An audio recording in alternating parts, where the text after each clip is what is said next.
En el nombre del Padre, y del Hijo, y del Espíritu Santo. Amén. Artículo 3. Jesucristo fue concebido por obra y gracia del Espíritu Santo y nació de Santa María Virgen. Párrafo 1. El Hijo de Dios se hizo hombre, porque el Verbo se hizo carne. Con el credo niceno-constantinopolitano respondemos confesando: por nosotros los hombres y por nuestra salvación bajo del cielo, y por obra del Espíritu Santo se encarnó de María la Virgen y se hizo hombre. El Verbo se encarnó para salvarnos, reconciliándonos con Dios. Dios nos amó y nos envió a su Hijo como propiciación por nuestros pecados. El Padre envió a su Hijo para ser Salvador del mundo. Él se manifestó para quitar los pecados. Nuestra naturaleza enferma exigía ser sanada, desgarrada ser restablecida, muerta ser resucitada. Habíamos perdido la posesión del bien. Era necesario que se nos devolviera. Encerrados en las tinieblas, hacía falta que nos llegara la luz. Estando cautivos, esperábamos un Salvador. Prisioneros, un socorro. Esclavos, un libertador. No tenían importancia estos razonamientos. No merecían conmover a Dios hasta el punto de hacerle bajar hasta nuestra naturaleza humana para visitarla, ya que la humanidad se encontraba en un estado tan miserable y tan desgraciado. El Verbo se encarnó para que nosotros conociésemos así el amor de Dios. En esto se manifestó el amor que Dios nos tiene, en que Dios envió al mundo a su Hijo único para que vivamos por medio de Él. Porque tanto amó Dios al mundo que dio a su Hijo único para que todo el que cree en Él no perezca, sino que tenga vida eterna. El Verbo se encarnó para ser nuestro modelo de santidad. Tomad sobre vosotros mi yugo y aprended de mí. Yo soy el camino, la verdad y la vida. Nadie va al Padre sino por mí. Y el Padre en el monte de la transfiguración ordena: escuchadle.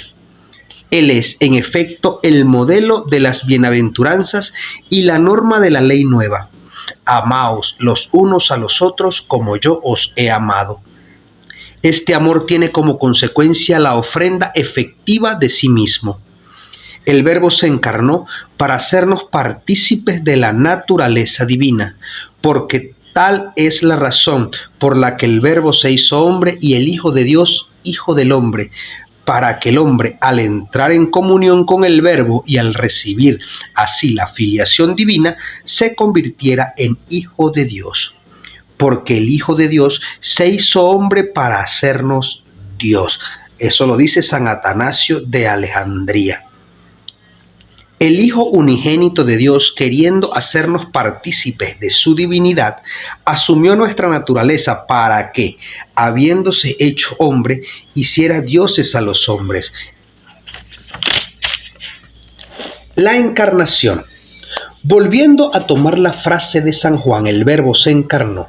La Iglesia llama encarnación al hecho de que el Hijo de Dios haya asumido una naturaleza humana para llevar a cabo por ella nuestra salvación. En un himno citado por San Pablo, la Iglesia canta el misterio de la encarnación. Tened entre vosotros los mismos sentimientos que tuvo Cristo, el cual, siendo de condición divina, no retuvo ávidamente el ser igual a Dios, sino que se despojó de sí mismo, tomando condición de siervo, haciéndose semejante a los hombres y apareciendo en su porte como hombre, y se humilló a sí mismo, obedeciendo hasta la muerte y muerte de cruz. La carta a los Hebreos habla del mismo misterio. Por eso, al entrar en este mundo, Cristo dice: no quisiste sacrificio y oblación, pero me has formado un cuerpo. Holocaustos y sacrificios por el pecado no te agradaron. Entonces dije: he aquí que vengo a hacer, oh Dios, tu voluntad. La fe en la verdadera encarnación del Hijo de Dios es el signo distintivo de la fe cristiana. Podréis conocer en esto el Espíritu de Dios. Todo espíritu que confiesa a Jesucristo venido en carne es Dios. Esa es la alegre convicción de la Iglesia desde sus comienzos cuando canta el gran misterio de la piedad. Él ha sido manifestado en la carne. Verdadero Dios y verdadero hombre. El acontecimiento único y totalmente singular de la encarnación del Hijo de Dios no significa que Jesucristo sea en parte Dios y en parte hombre, ni que sea el resultado de una mezcla confusa entre lo divino y lo humano. Él se hizo verdaderamente hombre sin dejar de ser verdaderamente Dios. Jesucristo es verdadero Dios y verdadero hombre. La Iglesia debió defender y aclarar esta verdad de fe durante los primeros siglos frente a unas herejías que la falseaban. Las primeras herejías negaron menos la divinidad de Jesucristo que su humanidad verdadera, docetismo gnóstico. Desde la época apostólica, la fe cristiana insistió en la verdadera encarnación del Hijo de Dios venido en la carne. Pero desde el siglo III, la Iglesia tuvo que afirmar frente a Pablo de Samosata en el concilio reunido en Antioquía que Jesucristo es Hijo de Dios por naturaleza y no por adopción. El primer concilio ecuménico de Nicea en el año 325 confesó en su credo que el Hijo de Dios es engendrado, no creado, de la misma substancia, en griego homousion, que el Padre, y condenó a Arrio, que afirmaba que el Hijo de Dios salió de la nada y que sería de una substancia distinta a la del Padre. La herejía nestoriana veía en Cristo una persona humana junto a la persona divina del Hijo de Dios. Frente a ella, San Cirilo de Alejandría y el tercer concilio ecuménico reunido en Éfeso en el año 431 confesaron que el Verbo, al unirse en su persona a una carne animada por un alma racional, se hizo hombre.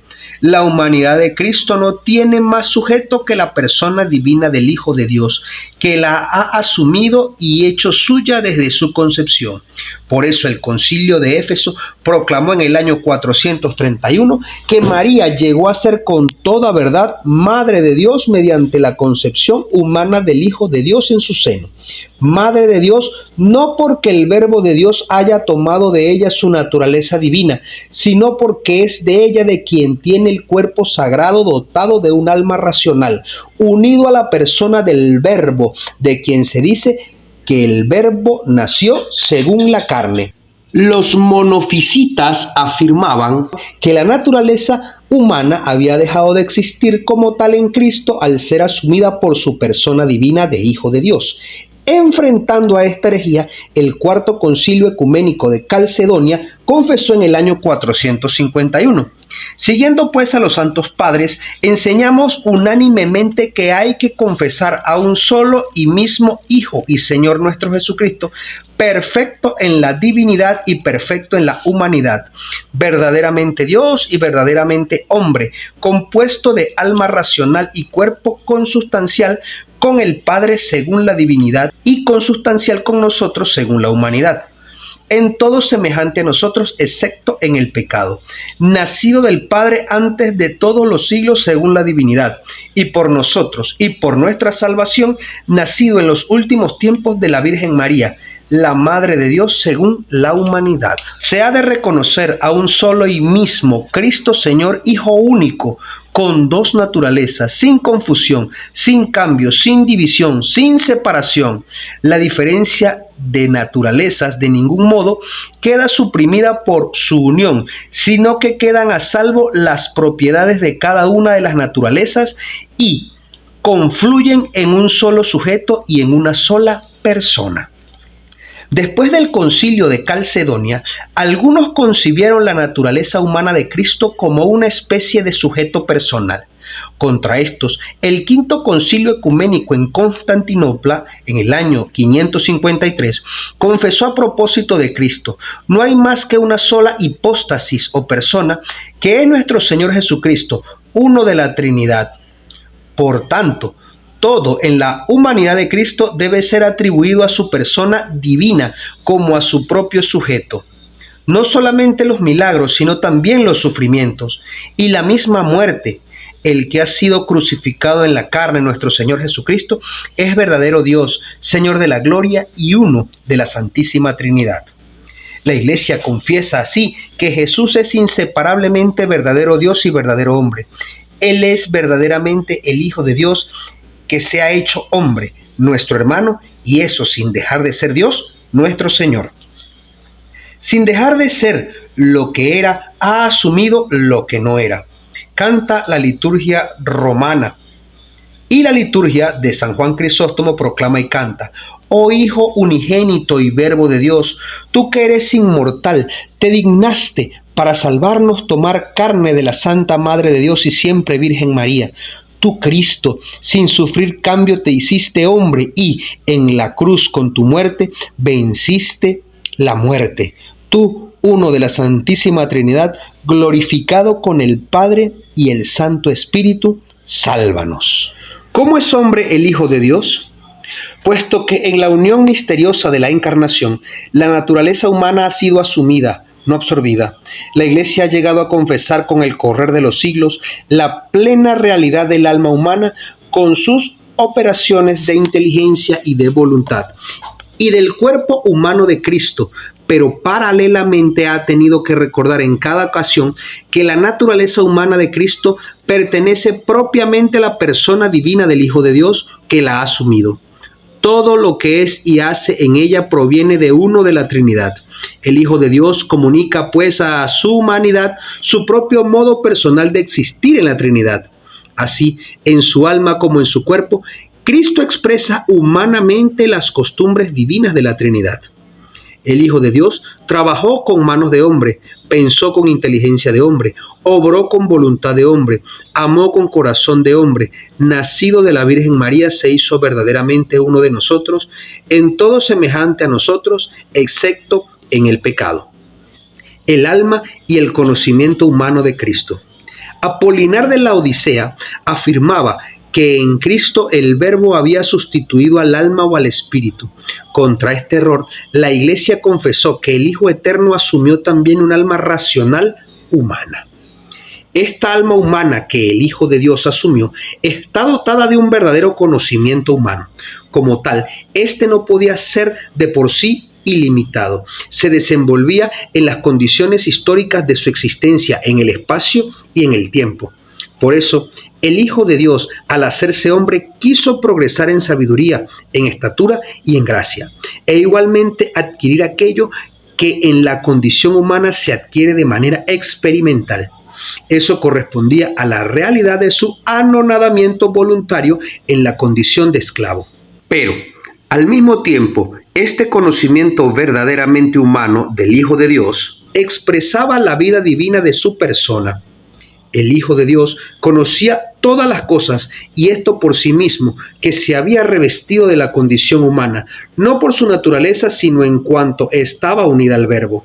La naturaleza humana, en cuanto estaba unida al Verbo, conocía todas las cosas, incluso las divinas, y manifestaba en sí todo lo que conviene a Dios. Esto sucede ante todo en lo que se refiere al conocimiento íntimo e inmediato que el Hijo de Dios, hecho hombre, tiene de su Padre.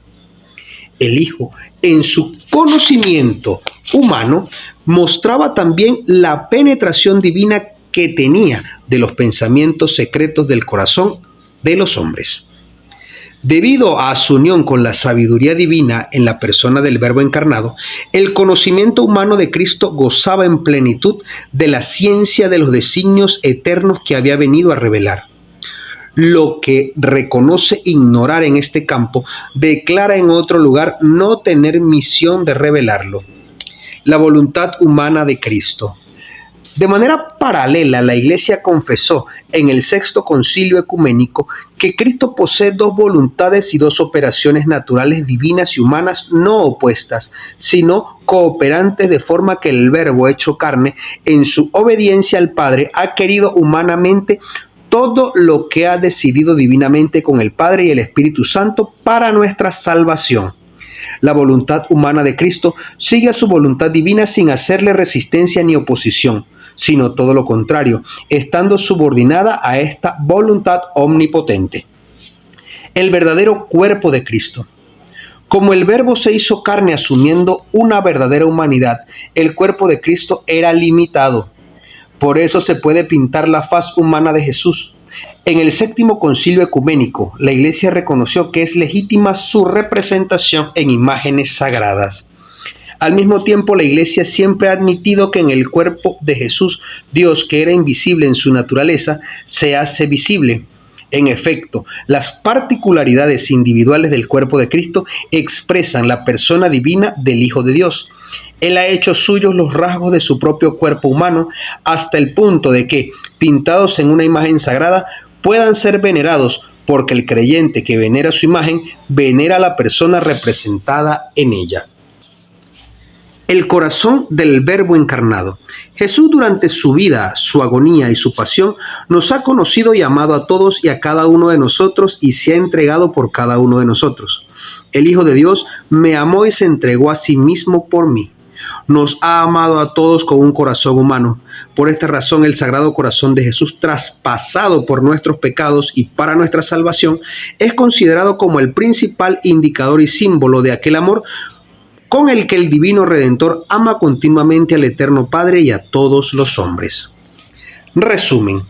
En el momento establecido por Dios, el Hijo único del Padre, la palabra eterna, es decir, el Verbo e imagen sustancial del Padre, se hizo carne. Sin perder la naturaleza divina, asumió la naturaleza humana. Jesucristo es verdadero Dios y verdadero hombre, en la unidad de su persona divina. Por esta razón, es el único mediador entre Dios y los hombres. Jesucristo posee dos naturalezas, la divina y la humana, no confundidas, sino unidas en la única persona del Hijo de Dios. Cristo, siendo verdadero Dios y verdadero hombre, tiene una inteligencia y una voluntad humanas perfectamente de acuerdo y sometidas a su inteligencia y a su voluntad divinas, que tiene en común con el Padre y el Espíritu Santo. La encarnación es, pues, el misterio de la admirable unión de la naturaleza divina y de la naturaleza humana en la única persona del Verbo. En el nombre del Padre, y del Hijo, y del Espíritu Santo. Amén.